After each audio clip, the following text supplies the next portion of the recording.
मुरगुड शहरामध्ये आषाढी एकादशी निमित्त भक्तांचा उत्साह। मुरगुड शहरामध्ये आषाढी एकादशी निमित्त उत्साही वातावरण पाहावयास मिळाले। मुरगुड येथील लिटल मास्टर गुरुकुलम, सदाशिवराव मंडलिक संस्कार भवन, शिवराज विद्यालय या शाळांनी विद्यार्थ्यांच्या आकर्षक आणि पारंपरिक वेशभूषा काढून वारी दर्शन घडवले। यामध्ये लहानग्यांनी साकारलेली विठ्ठल रखुमाईची वेशभूषा सर्वांचं मन वेधून घेत होती। शहरातील कुंभार गलीमधील विठ्ठल मंदिराची पालखीची प्रदक्षिणा मोठ्या उत्साहात आणि भक्तिमय वातावरणात पार पडली।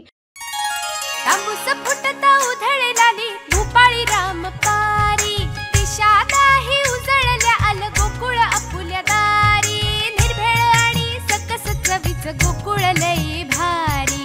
गोकुळ दूध आणि दर्जेदार दुग्ध उत्पादने, चव आहे कोल्हापुरी, गोकुळ लई भारी। यावेळी येरुडकर कुटुंब, मकानदार कुटुंब, बरकाळे कुटुंब यांनी वारकऱ्यांना खिचडी फराळाचे वाटप केले। शहरामधील गाव भागातून बस स्थानक, Jawahar road, Navi Peth police station, Tukaram चौक मार्गे या दिंडीची सांगता मंदिराजवळ झाली। त्याचबरोबर नामदेव शिंपी समाजाच्या विठ्ठल मंदिरामध्ये देखील भाविकांनी दर्शनासाठी मोठी गर्दी केली होती। या दोन्ही विठ्ठल मंदिरामध्ये पहाटे पूजा झाल्यापासूनच भाविक दर्शनासाठी मोठ्या संख्येने येत होते।